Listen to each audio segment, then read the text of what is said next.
Quiero concentrarme fundamentalmente en el legado del Papa para los pueblos originarios. Y con esta foto de su visita ya a los indígenas en Canadá, es para mí sumamente expresiva de quién es el Papa Francisco. No cualquiera se atrevería a hacer esto. Yo tuve la oportunidad de conocerlo en Aparecido durante 3 años y doy fe de que es otro Francisco. El Espíritu Santo y su docilidad al Espíritu Santo y la atención a lo que pasa, a lo que sucede, a las alegrías y tristezas del mundo, pues lo ha ido haciendo un papa como se requiere. Él, que procede de Argentina, donde los pueblos originarios son conocidos como aborígenes, desde el inicio de su ministerio dijo a todo el mundo que soñaba con una iglesia pobre para los pobres.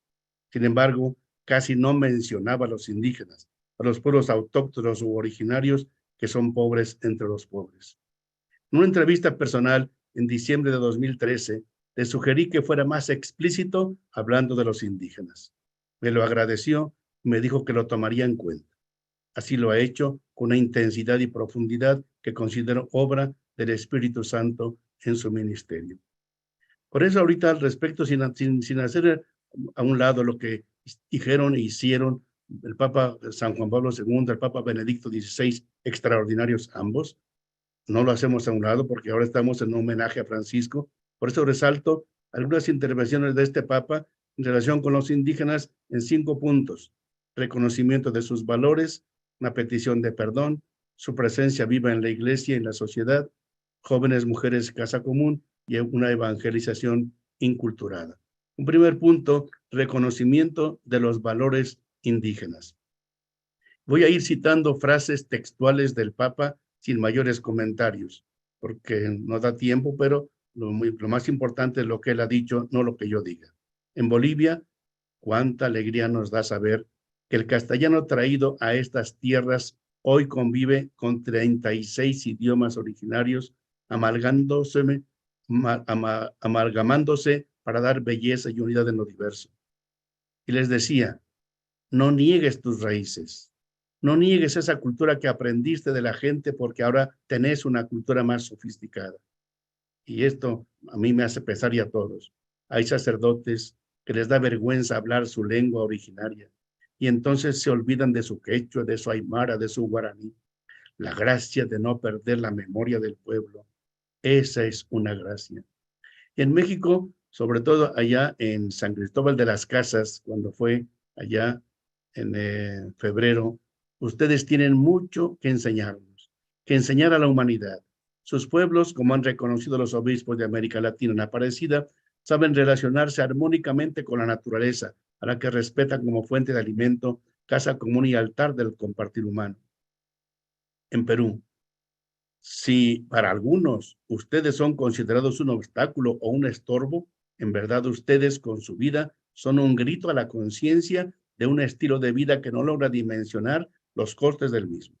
Ustedes son memoria viva de la misión que Dios nos ha encomendado a todos, cuidar la casa común. Y sigue diciendo ahí en Perú, el reconocimiento de estos pueblos que nunca pueden ser considerados una minoría, sino auténticos interlocutores, así como de todos los pueblos originarios, nos recuerda que no somos los poseedores absolutos de la creación. Urge asumir el aporte esencial que le brindan a la sociedad toda, no hacer de sus culturas una idealización de un estado natural, ni tampoco una especie de museo de un estilo de vida de antaño. Su cosmovisión, su sabiduría, tienen mucho que enseñarnos a quienes no pertenecemos a su cultura. Todos los esfuerzos que hagamos por mejorar la vida de los pueblos amazónicos serán siempre pocos. En Ecuador insistió, es muy triste cuando uno ve a un sacerdote o a un consagrado, una consagrada, que en su casa hablaba el dialecto o hablaba otra lengua, una de esas nobles lenguas antiguas que tienen los pueblos. Ecuador tiene tantas. Y es muy triste cuando se olvida de la lengua, es muy triste cuando no la quiere hablar. Eso significa que se olvidaron de dónde los sacaron. No se olviden de eso, pidan esa gracia de la memoria. En Laudato Si dice algo bien interesante. Es indispensable prestar atención especial a las comunidades aborígenes con sus tradiciones culturales. No son una simple minoría entre otras, sino que deben convertirse en los principales interlocutores, sobre todo a la hora de avanzar en grandes proyectos que afectan a sus espacios. Sin embargo, en diversas partes del mundo son objeto de presiones para que abandonen sus tierras a fin de dejarlas libres para proyectos extractivos y agropecuarios que no prestan atención a la degradación de la naturaleza y de la cultura. En Paraguay, si alguien considera que hay personas, culturas, situaciones de segunda, de tercera o de cuarta, algo seguro saldrá muy mal. Mal. Simplemente carecen de lo mínimo, que es el reconocimiento de la dignidad del otro. No hay personas de primera, de segunda, de tercera, de cuarta, son de la misma línea. Hay una cultura ilustrada, que es cultura y es buena y hay que respetarla. Pero hay otra cultura que tiene el mismo valor, que es la cultura de los pueblos originarios, de las diversas etnias. Los pueblos tienen su cultura y hacen cultura. Una verdadera preocupación por los pobres es valorarlos en su bondad propia. Una valoración real exige estar dispuestos a aprender de los pobres, a aprender de ellos. Los pobres tienen mucho que enseñarnos en humanidad, en bondad, en sacrificio, en solidaridad. En querida Amazonía, sueño con una Amazonía o una Amazonia que luche por los derechos de los más pobres, de los pueblos originarios, de los últimos, donde su voz sea escuchada y su dignidad sea promovida. Sueño con una Amazonia que preserve esa riqueza cultural que la destaca, donde brilla de modos tan diversos la belleza humana. Sueño con comunidades cristianas capaces de entregarse y de encarnarse en la Amazonia hasta el punto de regalar a la iglesia nuevos rostros con rasgos amazónicos. Hace falta asegurar para los indígenas y los más pobres una educación adaptada que desarrolle sus capacidades y los empodere. Precisamente en estos objetivos se juegan la verdadera astucia y la genuina capacidad de los políticos. Y en Canadá lo insistió tanto, rezo y espero que los cristianos y la sociedad de esta tierra crezcan en la capacidad de acoger la identidad, la experiencia de los pueblos indígenas. Espero que se encuentren caminos concretos para conocerlos y valorarlos, aprendiendo a caminar todos juntos. Por mi parte, seguiré animando el compromiso de todos los católicos respecto a los pueblos indígenas. Los pueblos indígenas tienen mucho que enseñarnos sobre el cuidado y la protección de la familia, donde ya desde niños se aprende a reconocer lo que está bien y lo que está mal, a decir la verdad, a compartir, a corregir los errores, a empezar de nuevo, a darse ánimo, a reconciliarse. Podríamos abundar mucho, pero pasamos a la segunda parte, petición de perdón. En Bolivia, cuando miramos el rostro de los que sufren, el rostro del campesino amenazado, del indígena oprimido, se nos estremecen las entrañas frente a tanto dolor y nos conmovemos, todos nos conmovemos. La iglesia no puede ni debe estar ajena a este proceso en el anuncio del evangelio. Y en México, en San Cristóbal, dijo, muchas veces, de modo sistemático y estructural, vuestros pueblos han sido incomprendidos y excluidos de la sociedad. Algunos han considerado inferiores sus valores, sus culturas y sus tradiciones. Otros, mareados por el poder, el dinero y las leyes del mercado, los han despojado de sus tierras o han realizado acciones que las contaminaban. Qué tristeza, dijo textualmente. Qué bien nos haría a todos hacer un examen de conciencia y aprender a decir perdón. Perdón, hermanos. El mundo de hoy, despojado por la cultura del descarte, los necesita a ustedes. En querida Amazonía, me avergüenzo y una vez más pido humildemente perdón. Para tener el texto completo, si desean, por razones de brevedad, voy abreviando. En Canadá, comenzaré haciendo memoria del mal que los pueblos indígenas sufrieron por parte de muchos cristianos y con dolor pido perdón. Una insistencia constante en Canadá.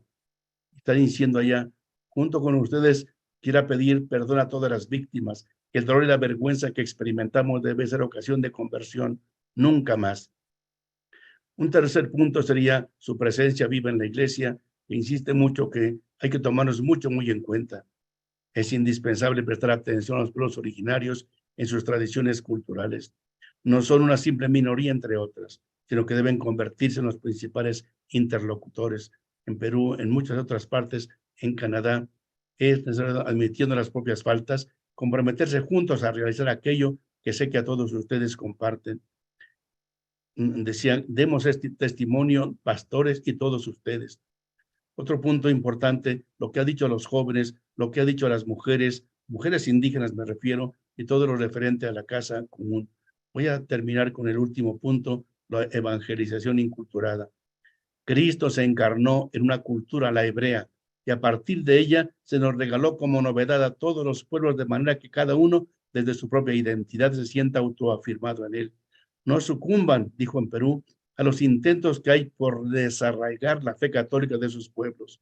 Cada cultura y cada cosmovisión que recibe el Evangelio enriquece a la Iglesia con la visión de una nueva faceta del rostro de Cristo. Les animo, es bien importante, a que sigan organizando en movimientos y comunidades de todo tipo para ayudar a superar las situaciones.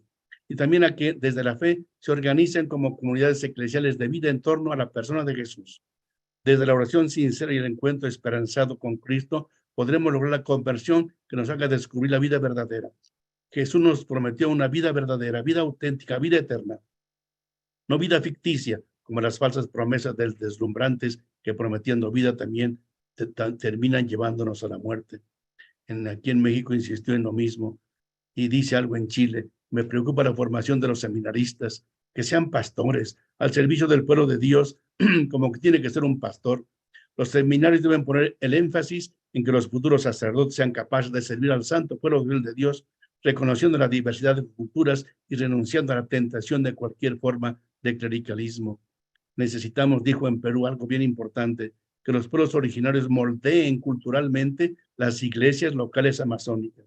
Ayuden a sus obispos, ayuden a sus misioneros y misioneras para que se hagan uno con ustedes y de esa manera, dialogando entre todos, puedan plasmar una iglesia con rostro amazónico y una iglesia con rostro indígena.